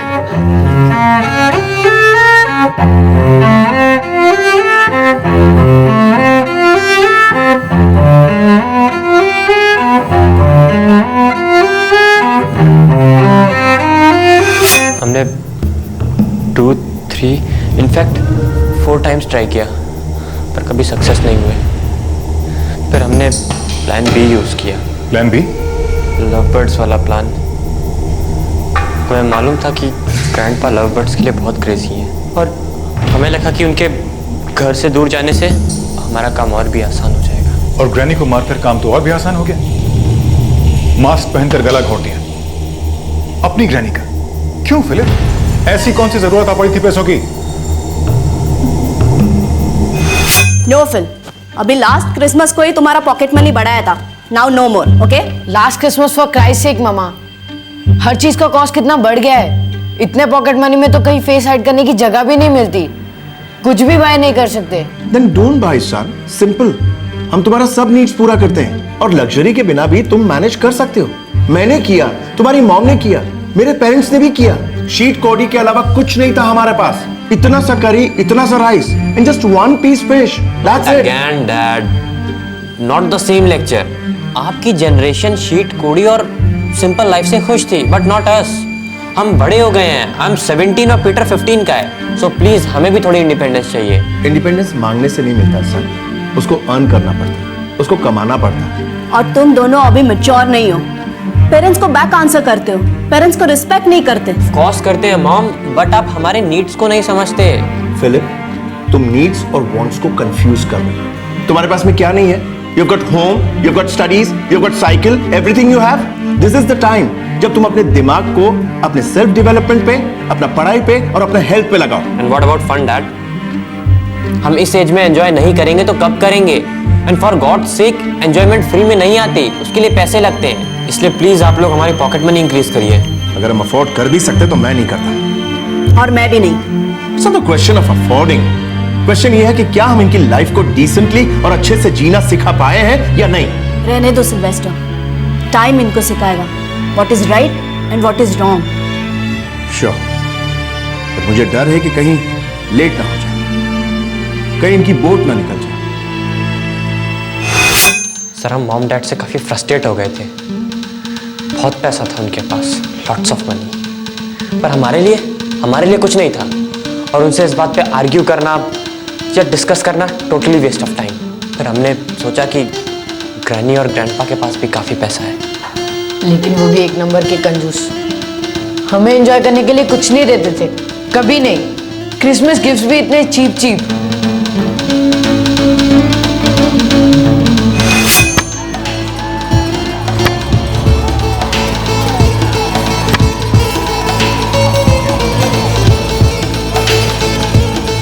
यार तुम दोनों रोजारियो ब्रदर्स, भीख मांगना बंद करो और खुद के पैसे कमाओ। क्या करें, नोट्स की जेरोक्स कॉपीज बनाई क्या? नहीं यार, 10 रुपया डालो 100 निकालो, 100 डालो 1000 निकालो। लेकिन मनी कहाँ डालना है? मेरा एक दोस्त है राजेश शिरोडकर, अराउंड 11 पक्का जीत रही है, बड़े नोट लगा दे। कौन है ये? बुकी बोलो, बैटिंग एजेंट बोलो, वो आज तक एक भी मैच नहीं आ रहा है। उसका हर रुपया 100 बन जाता है। पैसों में स्विमिंग करता है ये। तूने कभी उसके थ्रू कमाए हैं क्या? अबे मैं उसके साथ ही काम करता हूँ बूंदिया। अपने क्लब्स के जितने भी फुटबॉल गेम्स होते हैं ना, वो सब मैं ही बैट करता हूँ, और कुछ तो वो फिक्स भी करता है। या मैंने भी सुना है कि मैचेस फिक्स्ड होते हैं। नया नहीं है ये, हमेशा से होते आ रहा है। स्पोर्ट्स भी तो बिजनेस है ना बॉस। 2000 हाँ? क्या पॉकेट मनी लगा रहे हो अपनी? एक काम करो, घर जाओ और घर जाके जैसे गुड्डा गुड़िया खेलते हैं ना, वैसे बैटिंग वैटिंग खेलो वहाँ पे। ब्रो डोंट लाफ यार, हम स्टार्टिंग 2000 से कर रहे हैं, आगे और भी लगाएंगे। डार्लिंग 2000 से कुछ नहीं होता, समझा? स्टार्टिंग बेट 10,000 bucks, और वो भी बोंदिया लोगों के लिए। बोंदिया समझता है? हाँ? कच्चा नींबू, स्मॉल फ्राई। बट हमारे पास इतना मनी नहीं है। अबे है ना, झूठ मत बोल बे। तुम्हारी ग्रैनी और ग्रैंडपा पैसों की खेती है उनके पास, और वो सब तो तुम्हारा ही होने वाला है ना। लेकिन कब? जब तुम दोनों बूढ़े हो जाओगे तब। तब तक तो तुम दोनों के पैसे भी सड़ जाएंगे और तुम दोनों की लाइफ भी। Hey Anjuman, what do you want to say? थोड़ा क्लियर बोलना हमको। सुन, अभी के लिए अपने ग्रैनी और ग्रैंडपा का पैसा लगा दो। 10 का 100 बनाओगे, 100 का 1000, 1000 का lakh, may be crores, who nose. जितना ज्यादा रिस्क उतना ज्यादा पैसा। फिलिप, क्या सोच रहा है? तेरे को पता है पीटर, मैंने ना डैड को देखा था। ग्रैंडपा के लॉकर में काफी सारा कैश रख रहे थे। पता नहीं किसी स्टूपिड से प्रॉपर्टी को बाई करने का प्लान कर रहे थे। ग्रैंडमा की बहुत सारी ज्वेलरी भी तो है कबर्ड में।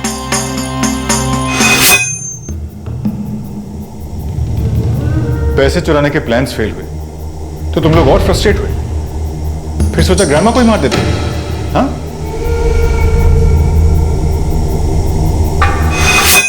इतना सारा पैसा तुम लोगों के हक का तुम लोगों से दूर रखा जा रहा है यार। That's very wrong. तुम दोनों डिसाइड किया है ना कि अब जो भी हो जाए पैसा बनाने का है?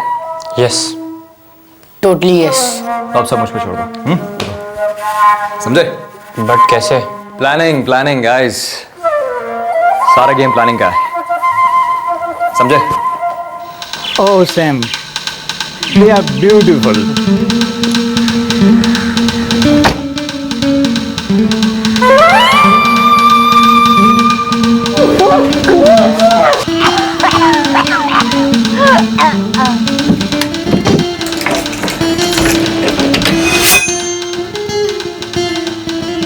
ग्रैनी के घर जाने से पहले मैं अपने दोस्त साइमन के यहाँ गया। वहाँ पर मैंने उसे बिना बताए मैंने अपना मोबाइल उसके बाथरूम में रख दिया। हाय साइमन।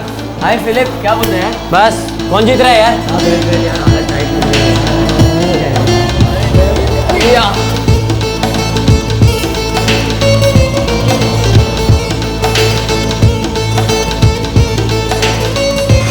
फिर सारा काम हो जाने के बाद मैंने ज्वेलरी एक बॉक्स में करके साइमन को दे दी। हे हाय साइमन। अरे हाय फिलिप। यार ये मेरा एक इम्पोर्टेंट आइटम है, इसे कुछ दिनों के लिए अपने पास रख ले, फिर मैं बाद में ले जाता हूँ। कोई बात नहीं यार, टेंशन मत ले। चल चल बाय। उसे बिना ये बताए कि उसके अंदर क्या है, और फिर मैंने चुपके से उसके बाथरूम से अपना मोबाइल ले लिया। हमने थोड़ा वेट किया आप लोगों की इन्वेस्टिगेशन ठंडा होने तक का, और फिर जैसे राजेश ने कहा था हमने सारी ज्वेलरी जेवियर को सेल कर दी।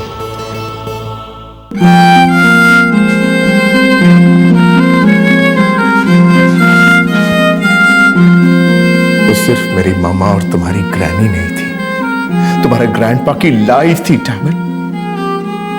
उनके वायलिन का म्यूजिक थी वो, और तुम दोनों ने मेरे डैड का हौसला ही उछाड़ दिया। God will forgive you.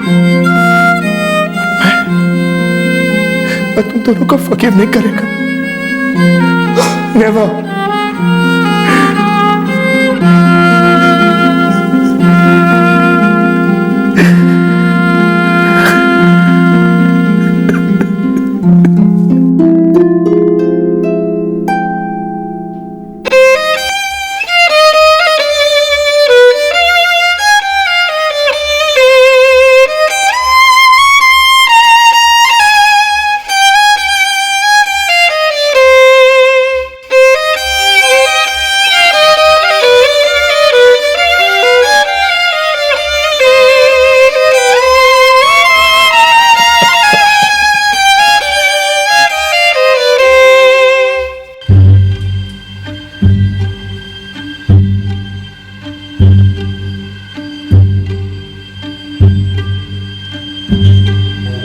पोतों ने मिलकर अपनी दादी माँ की हत्या कर दी। पूरी संभावना है कि इस दादी माँ ने इन दोनों लड़कों की उंगलियां पकड़कर उन्हें चलना सिखाया होगा, मिठाइयों और कहानियों से उनका लाड किया होगा। फिर इन दो टीनेजर्स ने अपनी दादी माँ की हत्या क्यों की? पैसों के लिए। 17 वर्षीय फिलिप और 15 वर्षीय पीटर बेटिंग में पैसा लगाकर लाइफ में सेटिस्फैक्शन चाहते थे। लाइफ में सेटिस्फैक्शन, क्या आज की जिंदगी में कोई परमानेंटली संतुष्ट हो सकता है? फलसफे और फिलॉसफीज अपनी जगह पर, लेकिन दुनिया का सबसे इम्प्रैक्टिकल फूहड़ गवार इंसान भी अच्छी तरह से जानता है कि सेटिस्फैक्शन की कोई सीमा नहीं, लालच का अंत नहीं, और ललचाने वालों की कोई कमी नहीं। कंज्यूमर गुड्स, लग्जरी गुड्स, इसका सबसे बड़ा मार्केट है बच्चे, टीनेजर्स और युवा पीढ़ी, और ये ग्रुप मार्केटिंग और एडवर्टाइजिंग को सबसे पॉजिटिव रिस्पॉन्स भी देता है। फास्ट फूड, डिजाइनर कपड़े, जूते, सेल फोन्स, कंप्यूटर्स, महंगे स्पोर्ट्स गियर और यहां तक के पॉश स्कूल्स और एजुकेशनल कोर्सेज, हर चीज में, हर क्षेत्र में बेचने वाले प्रलोभन का इस्तेमाल करते हैं। फ्रेंच फ्राइज आपके मुंह में पानी लाते हैं, लेकिन उसके साथ बर्गर और सॉफ्ट ड्रिंक खरीदना जरूरी है। आपके बच्चे को अगला शेक्सपियर, आइंस्टाइन और तेंदुलकर बनाने का वादा किया जाता है, लेकिन उस कोर्स की फी लाखों में। बेचने वालों द्वारा अपनी मार्केटिंग में एक सोचा समझा साइकोलॉजिकल आक्रमण किया जाता है, जिसमें हमें और हमारे बच्चों को यह महसूस कराया जाता है कि भाई अगर आपके पास ये फलाना प्रोडक्ट नहीं है तो आप खुश नहीं रह सकते, आप जीवन में पीछे रह जाएंगे, आप जिंदगी में फेल हैं। क्या इस दलदल से ऊपर उठना असंभव है? क्या हम अपने बच्चों को जरूरतों और आदतों के बीच का फर्क नहीं समझा सकते? कंज्यूमर गुड्स की इंडस्ट्रीज बच्चों के द्वारा आदतों के ज्वालामुखी को भड़काती है। पेरेंट्स और ग्रैंड पेरेंट्स इस लालच के लावा को शांत करने में एक बहुत बड़ी कीमत चुकाते हैं, कभी पैसों से तो कभी अपनी जान से। आज के इस केस में पेरेंट्स ने अपने दोनों बच्चों को फिजूल खर्ची के खिलाफ डिसिप्लिन करने की कोशिश की, लेकिन बच्चों ने अपनी दादी माँ के लॉकर से पैसा चुराने की कोशिश की ताकि वो बैटिंग से और पैसा बना सके और अपने ऐशो आराम की हर चीज खरीद सके। जब वो दोनों लड़के चोरी नहीं कर पाए तो उन्होंने अपने दादा का ध्यान कहीं और आकर्षित कर अपनी दादी के कत्ल का प्लान बनाया और उसे अंजाम भी दिया। इतनी कम उम्र में इन दोनों लड़कों ने इतनी ऊंचे लेवल की शातिरता का प्रमाण दिया, पर साथ ही असहनशीलता की एक नई मिसाल भी कायम की। इन दोनों भाइयों को फुटबॉल मैचेस के दौरान की गई बैटिंग के आकर्षण ने अपने लपेटे में ले लिया था। फुटबॉल हो या कोई भी खेल हो, हम कहते हैं कि खेल सिर्फ कला प्रदर्शन और अच्छी सेहत के लिए होना चाहिए, खिलाड़ियों और दर्शकों के आनंद के लिए होना चाहिए। पर शायद हमारी सोच को ओल्ड फैशन माना जाएगा, बेवकूफी माना जाएगा, क्योंकि आज की तारीख में स्पोर्ट्स का मैदान खिलाड़ियों के पसीने से नहीं बल्कि स्पॉन्सरशिप के पैसों से सींचा गया है। लेकिन गैर कानूनी बेटिंग ने ईमानदारी, गरिमा और स्पोर्ट्समैनशिप को क्लीन बोल्ड कर दिया। पता ही नहीं चलता कि असली गेम कौन खेल रहा है, खिलाड़ी कौन है और मोहरा कौन है। फुटबॉल बुकी राजेश शिरोडकर ने पीटर और फिलिप को बड़ी चालाकी से बहला फुसलाकर बैटिंग के मैदान में उतारा। दोनों लड़कों ने एक खेल खेला, जीत किसी की नहीं हुई, बस हार हुई इंसानियत की और नैतिक मूल्यों की। बच्चे जिद करेंगे, इमोशनली ब्लैकमेल करेंगे, लेकिन उनकी हर मांग को कबूल करना एक दस्तक है कि मांग पूरी ना होने पर बच्चे जल बिन मछली की तरह तड़प सकते हैं और जुर्म की जहरीली सांस ले सकते हैं। हम पूरे समाज को एक रंग में नहीं रंगना चाहते, पर हम ये जरूरी समझते हैं कि पालक होने के नाते हम अपने बच्चों को अलग अलग रंगों से परिचित करवाएं, उन्हें आगाह करवाएं। इन रंगों के ब्रश को अपने हाथ में थामे रखना आसान नहीं है। संस्कार और समझदारी मार्केटिंग की विशाल आर्मी के सामने अक्सर घुटने टेक देते हैं, लेकिन हमें लड़ते रहना है। महंगी क्लासेस द्वारा अपने बच्चों को गारंटीड शेक्सपियर, आइंस्टाइन या तेंदुलकर बनवाने के जाल में फंसने से ज्यादा बच्चों को इन महापुरुषों की जीवनियों से इंट्रोड्यूस करवाना ज्यादा सेंसिबल होगा। गांधी जी का एक मंत्र था, सादा जीवन उच्च विचार। इस मंत्र की अहमियत शायद आज के जमाने में सबसे ज्यादा है। आपसे फिर मुलाकात होगी क्राइम पेट्रोल दस्तक में एक और नए केस के साथ। इस तरह के और भी एपिसोड देखने के लिए हमारे चैनल को सब्सक्राइब करें और बेल आइकन दबाना ना भूलें।